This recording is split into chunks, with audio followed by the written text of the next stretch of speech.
He came to speak about being Canadian, for he is the longest-running news anchor that is still airing in Canada. He prides himself on telling the Canadian story by traveling from coast to coast. He is known as The Voice, for he is a man that needs no introductions. He is Peter Mansbridge.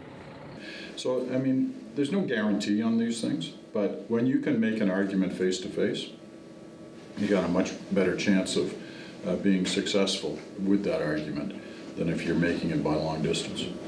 With his iconic voice and stature, Peter Mansbridge wrapped up the Leading the North conference, a conference that took place in Fort McMurray, Alberta, where industry elites and business members from all across Canada came together to prepare, learn, and plan for the future of Fort McMurray.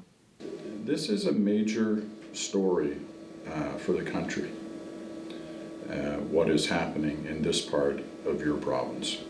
And the more that especially Central Canadians understand the issues that are at stake, the better. We tend to, as you well know, I don't have to tell you,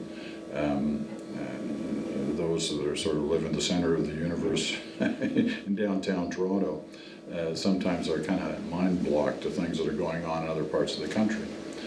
And so I've always believed, ever since I was a young reporter in Western Canada, that the secret to understanding the country to any degree is travel. So I take every opportunity I can to move around this country and to listen to what's being said. And reading the notes of this conference over the last couple of days, are an incredible asset for me to understanding some of the issues that are taking place here. One of the biggest areas of concern for the municipality of this area is protecting their name and telling the right story. A story and image that Mansbridge doesn't feel is that tarnished.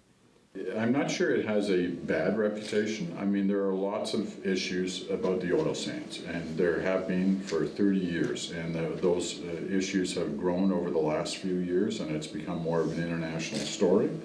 And I think that you see this province and this country trying to put out a different message on the oil sands, on the companies that work here, on what's being done. And within some of those messages, I think you can see, some could argue that you see an admission that not all was done correctly in past years.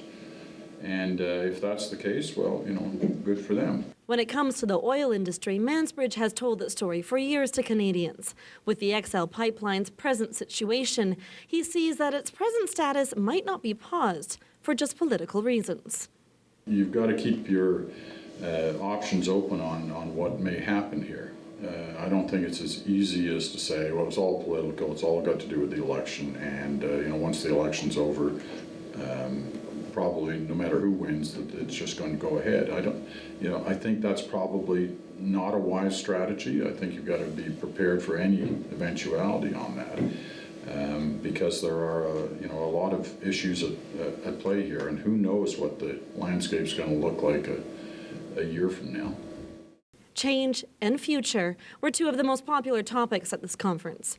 Mansbridge, who has been experiencing this region for over 3 decades, had his own reflections on the economic heartbeat of Canada. The first time in was 75, and I think at that point there were maybe 8,000 or 10,000 people here. Mm-hmm. It was still kind of an outpost in a remote region of the country. And now you drop into Fort McMurray, and you could be in almost any city in the country, depending on where exactly you are. It's a rapidly expanding city that faces challenges in that. Challenges indeed.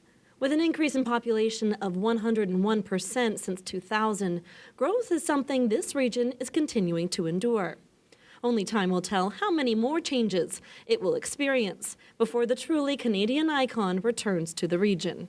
In Fort McMurray, I'm Bianca Jade for Shaw TV.